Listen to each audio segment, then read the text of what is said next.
I'm a knucklehead at times. Vice presidential candidate Tim Walz went on The View, and like Donald Trump, the material is rich. Once again, Tampon Tim was asked about his lies, like when he claimed he was in China during the Tiananmen Square protests. Here's what he said.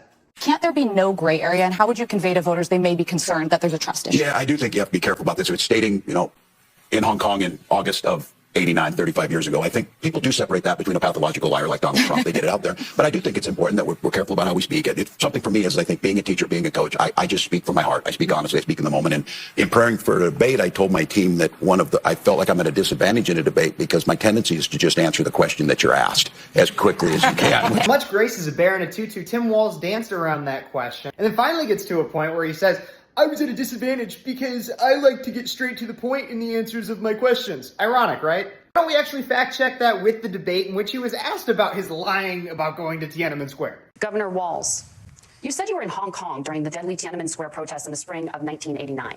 But Minnesota Public Radio and other media outlets are reporting that you actually didn't travel to Asia until August of that year.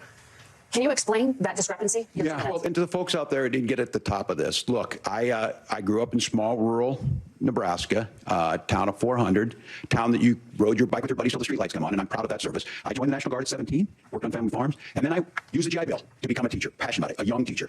My first year out, I got the opportunity in the summer of 89 to travel to China. 35 years ago, be able to do that. I came back home to take young people there. We would take basketball teams, we would take baseball teams, we would take dancers, and we would go back and forth to China. The issue for that was to try and learn. Now, look, my community knows who I am. They saw where I was at. I will be the first to tell you, I have poured my heart into my community. I've tried to do the best I can, but I've not been perfect. And I'm a knucklehead at times, but it's always been about that. Those same people elected me to Congress for 12 years. And in Congress, I was one of the most bipartisan people, working on things like farm bills that we got done, working on veterans benefits. And then the people of Minnesota were able to elect me to governor twice. So look, my commitment has been from the beginning to make sure that I'm there for the people, to make sure that I get this right. I will say more than anything. Many times I will talk a lot. I will get caught up in the rhetoric.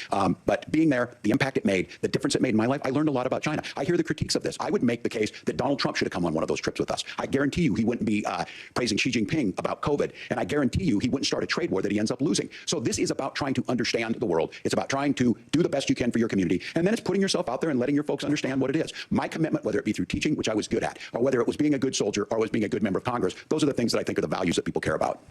Now, important question. Do you think he knows how much he lies, or is he just too stupid to remember? Like and follow for more.